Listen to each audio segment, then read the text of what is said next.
Welcome back to the 815 Exchange. I am your host, Chris Crenshaw, and we are live from the 336 once again, ladies and gentlemen. Might be the last time I say that, the 336 line for a while, as I head back to college this coming Sunday. Should be exciting. It will be a new setup, new camera. Probably will be joined by some friends for most of these episodes upcoming. We'll see. No guarantees, but the 815 Exchange will be continuing. Absolutely very excited for today's episode. There's a lot to talk about. I have the TV going on right there, so if you're watching this and you see me look over there, I am getting injury news live about what's happening in the NFL, which I will get to, of course, when I talk about the NFL. Yeah, what else? Of course, as you guys all know, timestamps are in the description. So if you're looking for a specific topic, specific subject, please go look in the description. And you can fast forward to where you want to see, what you want to see me talk about, whatever. Remember to like, share, and subscribe. Much appreciated. Much appreciate the support. And yeah, trying to make this the best I can, the biggest I can make it. So without further ado, the will is very packed this week. Let me slide back some. We got the NBA, we got college football, we have the NHL, we have MMA, or the UFC in this case, TV and music as always, and movies, and the NFL. So packed week, packed week. A lot to talk about, a lot has happened. So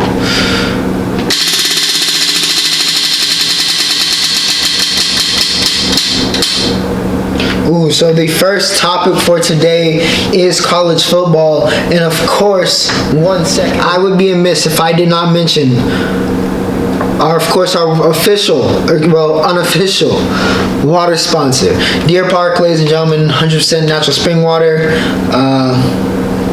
Stay hydrated, as always. I've noticed I'm taking less and less water breaks. I don't know if that means I'm getting adapted to having to talk like this for 40 minutes or what, but yeah, stay hydrated, Deer Park, shout out. College football. Okay. We have, just going to start off, we had Clemson completely obliterate the Citadel, number one team in the nation. Trevor Lawrence only threw like 9 passes, had 3 touchdowns, complete domination. Frank Ladson looked good. Pretty much on par for Clemson versus the Citadel game. I believe they were supposed to play South Carolina this week, had no COVID. So there's a little back and forth on Twitter about that, but I think everybody would have taken Clemson in that matchup anyway.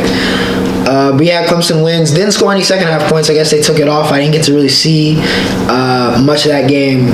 However, also in the ACC, Miami in the game of the week, the only game with 2 ranked teams, I believe, we have Miami beat Louisville. De'Aaron King looks like Miami's had this little stretch the past couple years where they're kind of looking for who's going to be the man at quarterback. Jaron Williams, N'Kosi Perry all had turns. Tate Martell was brought in as a transfer, but he hasn't really been able to stick. I know a lot of people do not like Tate Martell. He was very entertaining. He was almost like Manziel Light coming out of high school. Was a great high school quarterback. Probably one of the best high school quarterbacks ever at Bishop Gorman for that dynasty. But I think it'd been very interesting had he actually worked out at one of the schools he went to, and we'd have had another guy that could have played the villain role for college football. But no, Miami has their answer in De'Aaron King. Remember, he had I think he had a 50 touchdown season at Houston 2 years ago. Well, it looks like he's back. Had 325 passing yards, 3 touchdowns. Played great. And yeah, the U, of course, we're not going to go and do this whole the U is back. We know how this goes. You say this and then they blow it eventually every single year. But Miami looked good. Shout out to De'Aaron King, though. The big upset this week, we had App State taken out by Marshall. Freshman tight end Mike Evans I don't know which side I just popped that picture up, but after his Instagram post, as a Charlotte, University of North Carolina, Charlotte student, I was very okay with his face being popped up in tears. I don't know how you make that mistake, but I guess it happens. Hennigan looked good, but App just didn't have enough. 17-7. Marshall was a good team. They get it done, and App falls out of the rankings. We were supposed to play for Charlotte. We were supposed to play Carolina. We had some guys test positive for coronavirus on the offensive line, so that's why we didn't play this week and why there's no update there. Louisiana, that game I did watch, went to overtime with Georgia State. What a game. 34-31, I believe the final score was, 1 in OT. Georgia State looked like they might pull off the upset for a while there, but Louisiana's good. They're a good team, very good team. One of the best group of 5 teams, I think, this year. Notre Dame dominates USF, absolutely dominates Southern Florida. Not a fun time for Charlie Weiss Jr. Notre Dame has not lost in 20 straight home games, by the way. I think that goes back to 2018 or 2017. I think 2017 when they played Georgia was the last time they were beaten at home. So, impressive stuff from Notre Dame. I know there's been a lot of talk about how they're doing the college football playoff. I would like to see them expanded, especially for this year. It's going to be hard to...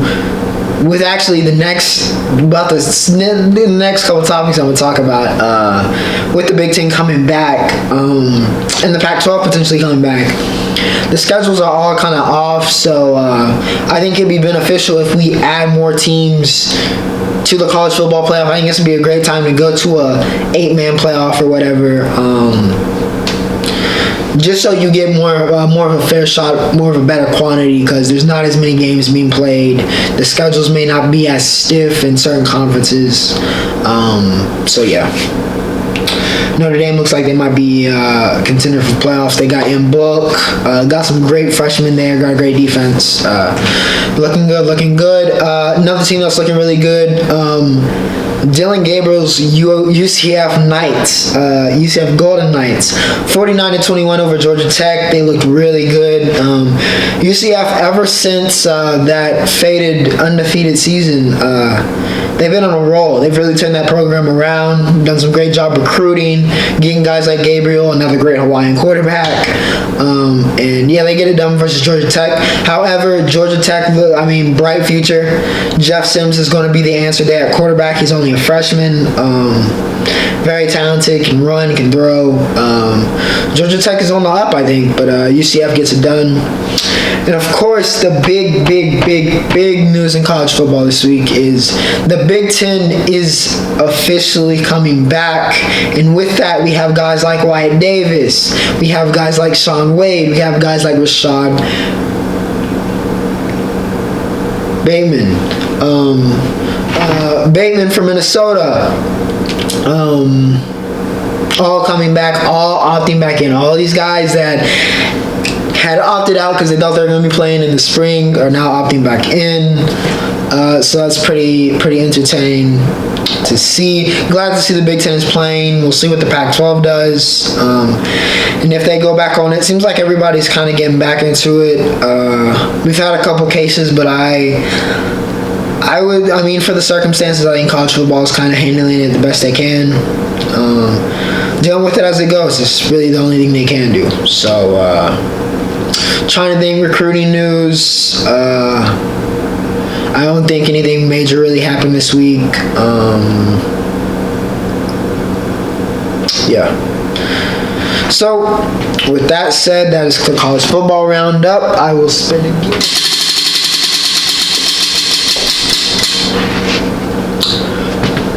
That is TV and music, or music and film, or whichever it is. Of course, we got to start off with The Boys, my favorite show on television right now. Had another great episode. That ending was wild. If you know, you know. Really, the show's going from strength to strength this year. Very impressed with this season. Always looking forward to what happens next. They've done a great job building the tension, building the world. So shout out to the creators. They're doing the thing, man. The Boys is good. Again, if you haven't seen it, I highly recommend go watch The Boys. And yeah, that's all I'll leave you with. Music-wise, we had Code Red, Moneybagg Yo, who's having a phenomenal year. Him and Black Youngster came out with their, I guess, I've forgotten the basic English word, the English language. Loading. Their collaboration album called Code Red. Haven't listened to it. The people I have talked to about it have enjoyed it, so I'll probably get to that sometime during the week. Brent Fayez came back with Dead Man Walking. It was great. I'm new to the Brent wave, but if that's what he's got in store, it looks like I'll be enjoying. Probably gonna hop back into his later discog to see what all the hype is about. But Dead Man Walking lived up to the hype that I got or saw. I know there was a big discussion on Twitter about Brent versus Bryson Tiller. I don't know. I don't know who to pick there. I think I need to know more about Brent. Tiller, when he dropped Trap Soul, I mean, everybody knows about that one. Had me thinking Tiller was going to be the one. Of course, that hasn't really gone to plan, but he does have an album coming up, so we'll see. We'll see if Tiller can hop back into his bag. He has had some good features here and there. But I'll leave that up to you, who you think is better. Do you think Bryson's better? Do you think Brent's better? You let me know. Music. Film. The Devil All the Time came out, starring Tom Holland, who I heard put out a great performance. Definitely very high on my watch list. I got a couple different things I'm watching right now, but definitely going to try to see that sometime this week when I have free time. Haven't had much of that. So when I do have free time, definitely going to try to watch that. Ever since the trailer came out, loaded cast as well. Been very interested to see how that goes. Robert Pattinson's also in it. So let's see. The Emmys were yesterday. So shout to Zendaya. She won Best Actress for Euphoria. So I think she's the second youngest Emmy winner ever, or something like that, to win Best Actress or something like that. So shout out to Zendaya. Euphoria, great show. I've been watching that since day one. They're supposed to be filming the season 2 coming up. I know everything's been delayed because of Corona, so looking forward to that coming back. Shout out to Zendaya though. Nice to see her win. Great person. So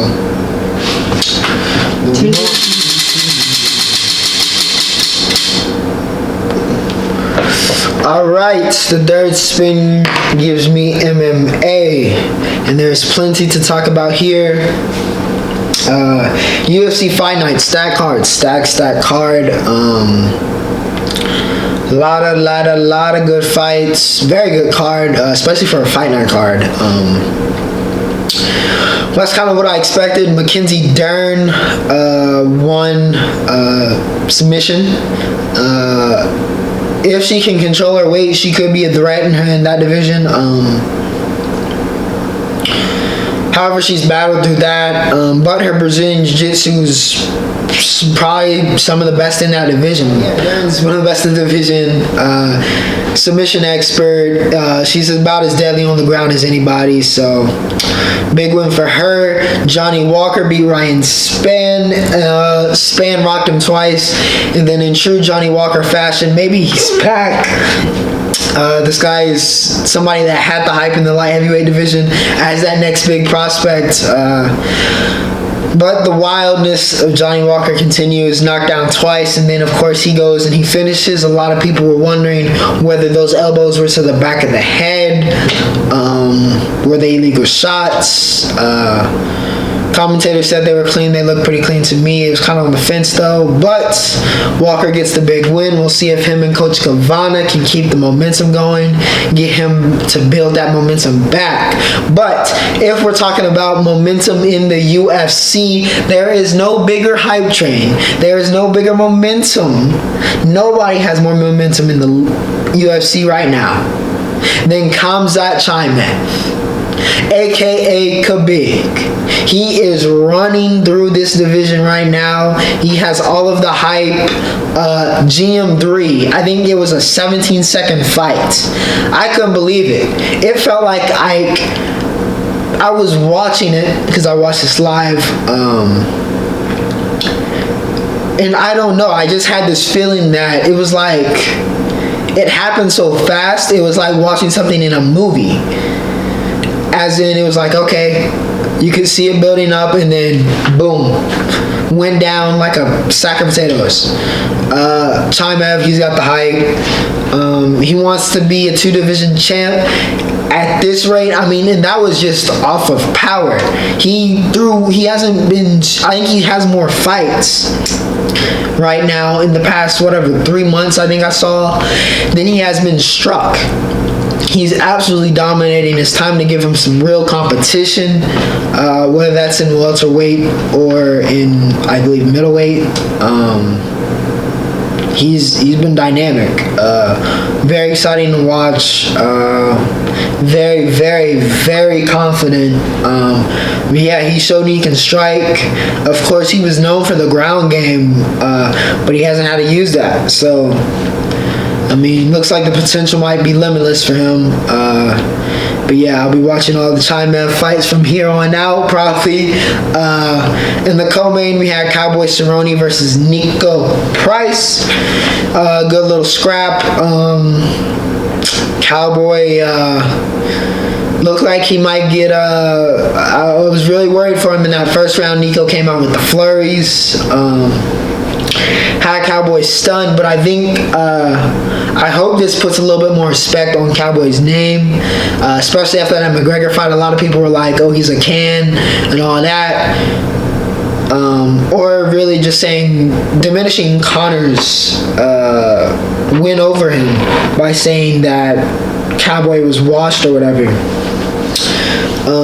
But I mean, Nico gave Cowboy, I think, just about anything you can give somebody in that first round, and yet Cowboy was able to withstand all that, showed off his chin, and was able to get this back into a draw, and really kind of an iffy draw.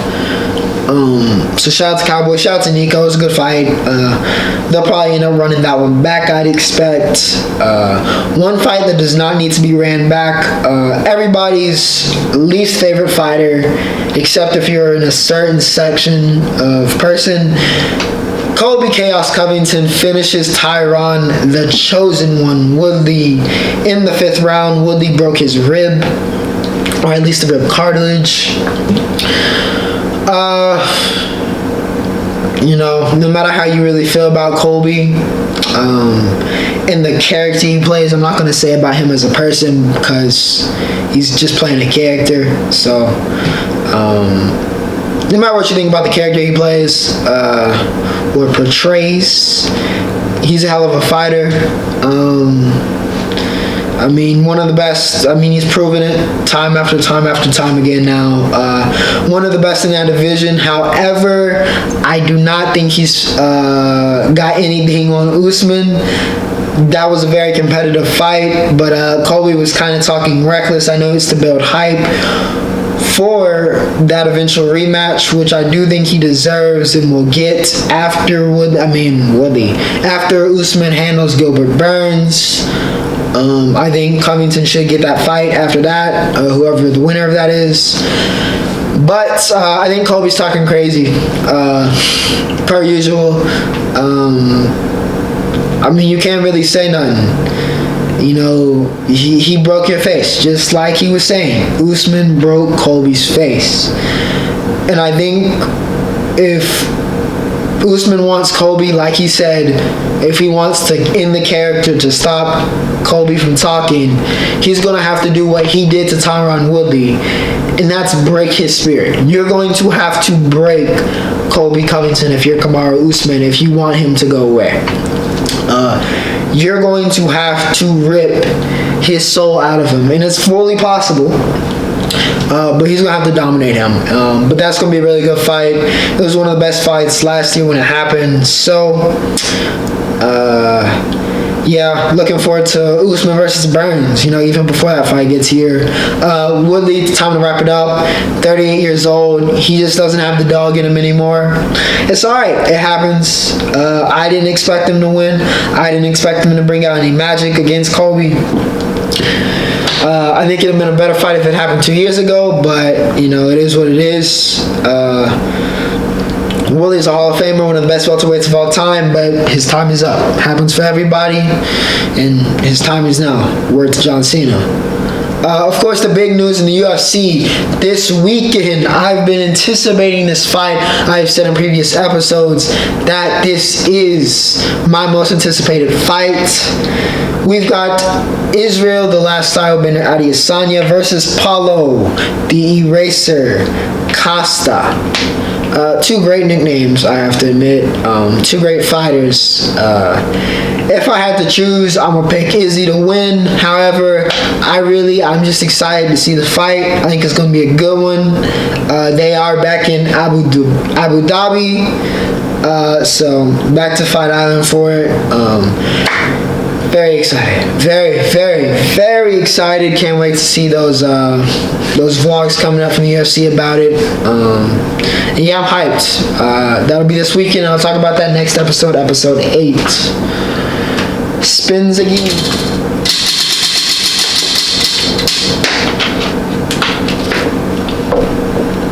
The NFL.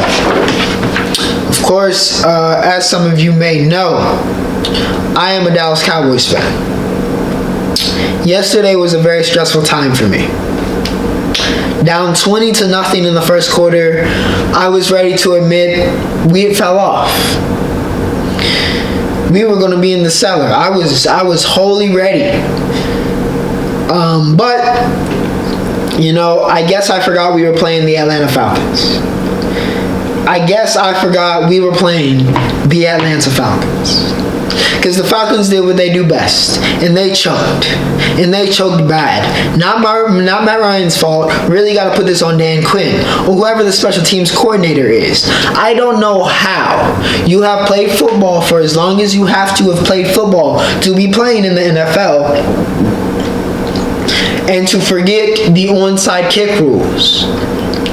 As a Cowboys fan, I appreciate it. Thank you for giving us the win. Shout out to Dak Prescott. He went crazy. But yeah, I don't know what happened on the onside kick, but I appreciate it. Thank you, Atlanta. Sorry to Falcons fans. Cowboys get the dub. Maybe we aren't trash. We'll see. Thursday night game, we have the Browns and the Bengals. Browns, that offense revolves around Chubb and Kareem Hunt, one of the best running back duos in the league. They showed it. Burrow threw the ball 61 times. He's a franchise quarterback. Yeah, Browns, I think they just had a bad matchup week 1. None really to just, you know, go up in arms about. They recovered well this time. Now it's time to get into the injuries, which hurt my fantasy team. I have Saquon Barkley. Saquon Barkley is probably out for the season with a torn ACL now. Bears and Giants game. Giants do not look good at all, and especially not without Saquon. Bears get it done. I saw Trubisky had some nice little highlights here and there. Shout out to the boy Tariq Cohen for getting paid. We had the Packers and the Lions. Aaron Rodgers, bad man. Aaron Jones, bad man. Packers really just need to get every Aaron that's elite in the league. I think they'd be probably Super Bowl contenders.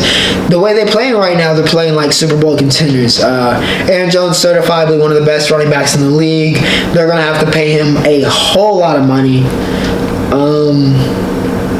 Titans and the Jaguars. Gardner Minshew. I think the Jaguars fans can feel at rest with him as their quarterback. Very good player. Gostkowski continues to be a paradox, missing extra points, missing questionable field goals, but when it matters, he hits game winners. So, I guess they're cool with him staying. The Vikings have looked awful. The Colts get the win there. Jonathan Taylor, I sing his praises as my number one running back coming out this year. He played like it yesterday. Bills and the Dolphins. Josh Allen. Need I say anything else? Josh Allen. I will be the first to admit I didn't think Josh Allen was going to be that good. His tape at Wyoming was not that good to me. It really wasn't that impressive. He had all the physical tools, but he couldn't put it together. But the Bills have done a great job, I will admit, developing him.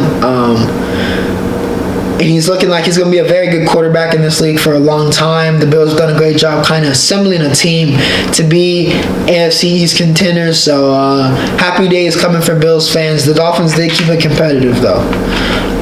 49ers and the Jets. The Jets are the worst team in the league. The New York Jets are the worst team in the league. I hope they don't get rid of my guy, Sam Darnold. I think he can be the answer there at quarterback. However, the Jets are garbage. Garbage. If they end up with the number one pick, I have no idea who they should pick.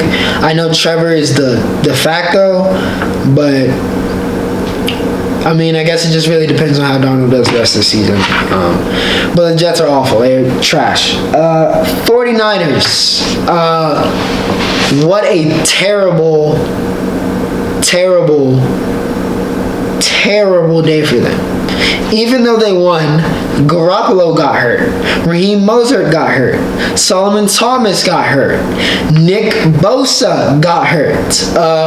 MetLife needs to do something about that turf.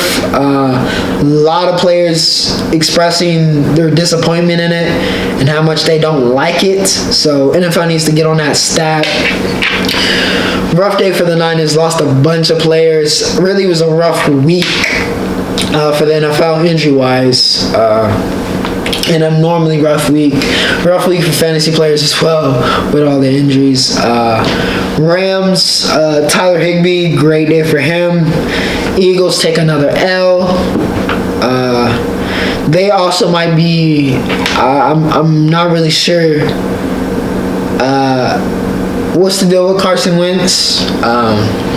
They clearly need protection, similar to the Giants, who also need an offensive line. But Wentz is just not. He hasn't been good this year. We'll see what's up with him as it goes on. Steelers handle business versus the Broncos.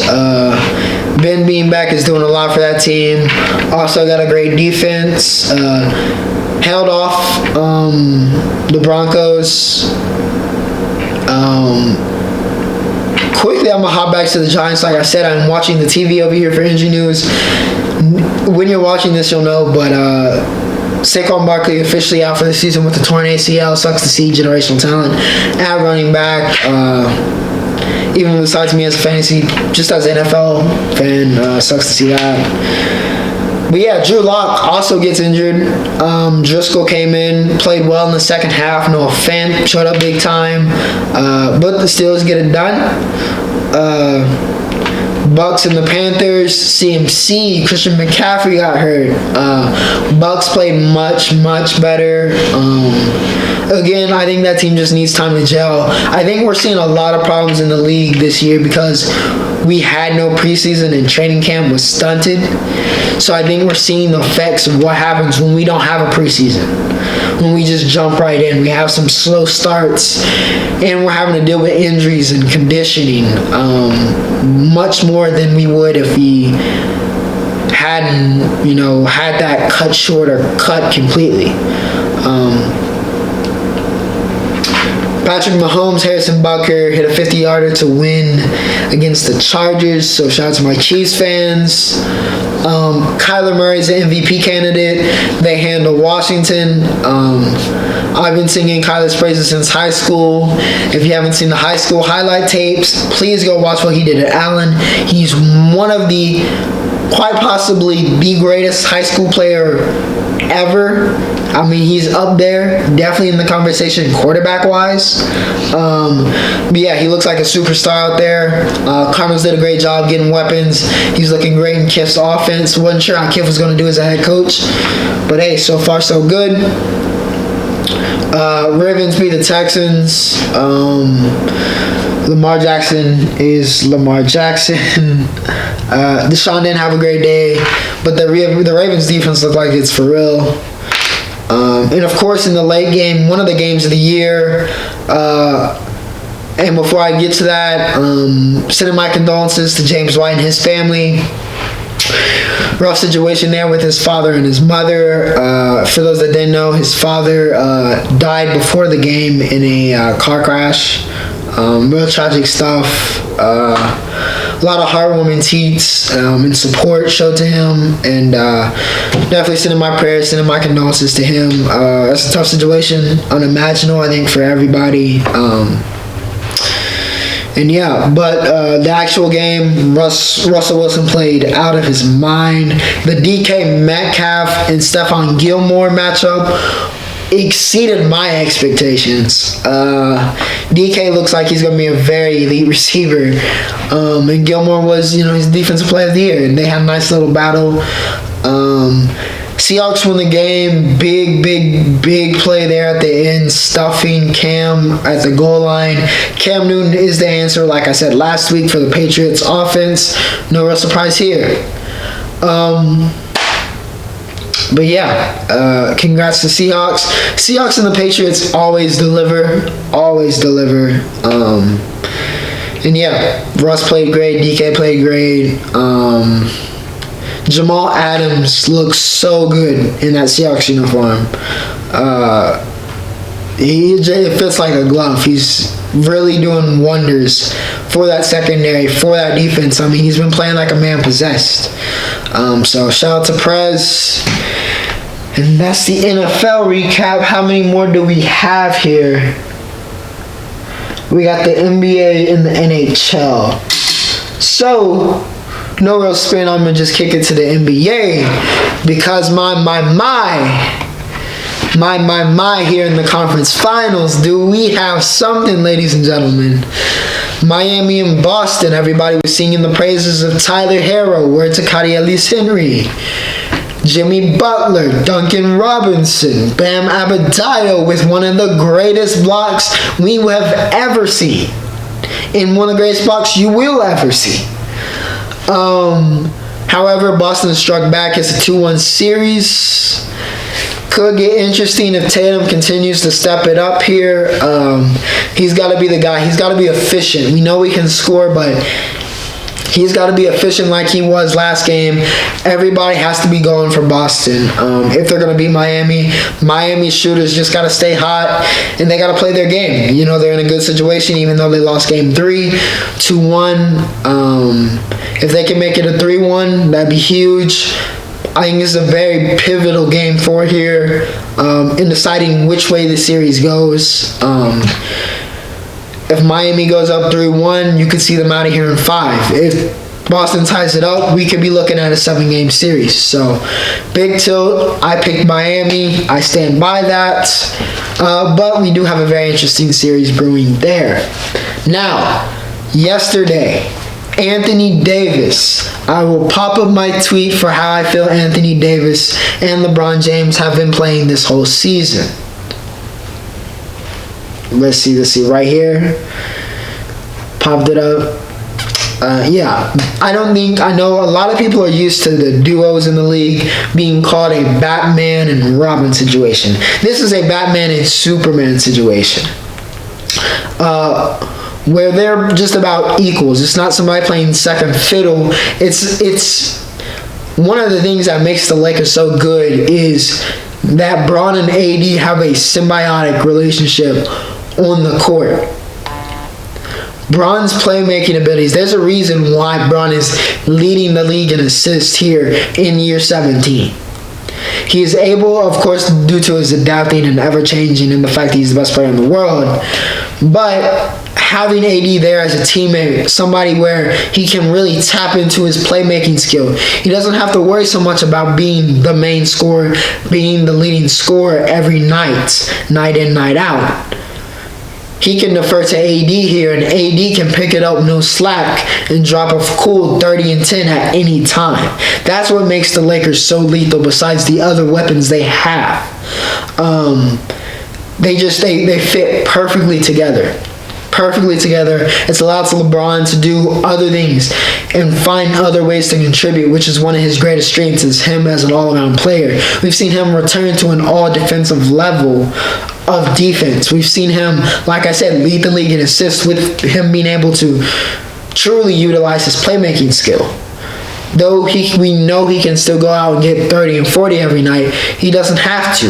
They have Anthony Davis to do that. And AD, top 5 player in the world. I know there will be a lot of discussion on why Bron didn't take the last shot. I think I'd have ran that exact play. I think it was a brilliant play. The Nuggets were thinking tip for some reason.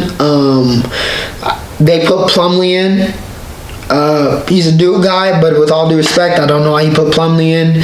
They were expecting a tip drill type thing. However, there's 2 seconds left on the clock. It's not like there was point-something seconds on the clock. There was 2 seconds. There's plenty of time for a catch and shoot or a catch, dribble, shoot. So, plus, I'm assuming they were probably thinking, all right, Bron's getting this. We know how this goes. We've seen this story a million times. But shout out to Vogel. I don't know who ran it. I don't know if they just kind of made it up on the fly. But brilliant decision to have 80, especially after a couple minutes before that. He had that big step back, I think, in pretty much the same spot, actually. Had that big step back, hit that 3. We know AD can hit it. Why not whip him outside? Plumlee gets lost on the screen. AD gets a clean look. Kobe. Lakers and the Mamba jerseys are just different. They're just different. Lakers up 2-0. Of course, you can't count on Denver. We know this by the way their playoffs is gone, but not looking good for them. Looking like my Lakers pick is looking very, very good. Very, very good. Not even really a spin, but the other league in a championship situation series right now, of course, is the NHL. The Stanley Cup Finals is going on. Dobby did it again in Game 1 for the Stars. I don't think I picked who I think was going to win. Who I have in my Stanley Cup. Of course, Dallas is up 1-0. But I think I'd have picked them with the way their momentum is. I think, especially here in the playoffs and every sport, it's a game of momentum. I think the Stars have a momentum.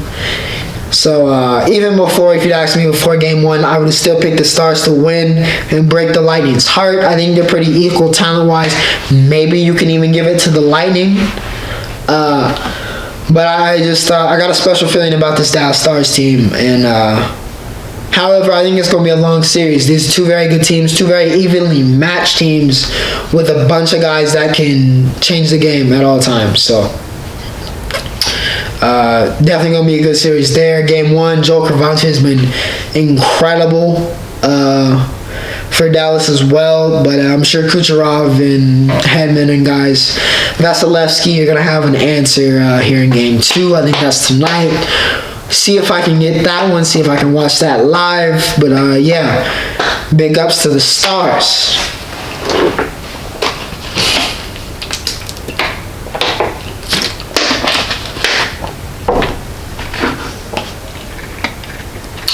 Short little water break there. As we are now at the Roundup. Golf. Bryson DeChambeau gained all that weight, is looking all, chiseled, dieseled, just yoked for a golfer. I think he has the farthest driving distance as well. Won the U.S. Open. I think he broke the record or something for fewest fairways hit to win the U.S. Open. But I mean, when you have his talent, when you have his abilities with his driving ability, I guess you can really just offset that. And DeChambeau did that. He was the only person under par at the U.S. Open. Won by a pretty considerable distance as well. So into a great season for DeChambeau. He's looked good. Looked like he's going to be a future top tier player for the foreseeable future. In NASCAR, Kevin Harvick continues to dominate this season. Won his 9th race. As the round of 16 concluded, Cole Custer got eliminated. William Byron got eliminated. I think 2 others did. Harvick's been dominant. That's really been the big story of the year besides Jimmy Johnson's last season. We'll see if Jimmy can get a win. I would be very shocked to see Harvick not win the championship at this point. He's having an all-time great season in NASCAR. The MLB, we're getting closer to the playoffs. A lot of teams are clinching. The Yankees won 10 straight besides yesterday's game. They went from misery to now they're playing like they were in the beginning of the season all of a sudden. As a Yankees fan, happy about that. But I would prefer if we were a lot less streaky and more consistent this season. But I'll take it. It's a weird one. A lot less games being played. We're in the playoffs, and that's what matters. Padres broke their playoff streak. First time since the early 2000s that they made the playoffs. Tatis Jr. again, MVP candidate. They've done a great job with the farm system. Great job overall with that organization, bringing the Padres back to relevance. So happy for them. And that pretty much covers everything I got for this week. Remember to like, share, and subscribe. Episode 7. When I come back to this episode, I will probably remember this one. Last one in this sort of setup situation for a little while. Very interested to see how college goes, going back to Charlotte. How the setup is this going to be? Very excited to see how that works out. But without further ado, thank you for watching. Once again, like, share, and subscribe. I appreciate the love. Tell me what you want to see. Guests coming extra very soon. And I hope you guys have a great week. Ocho signing off.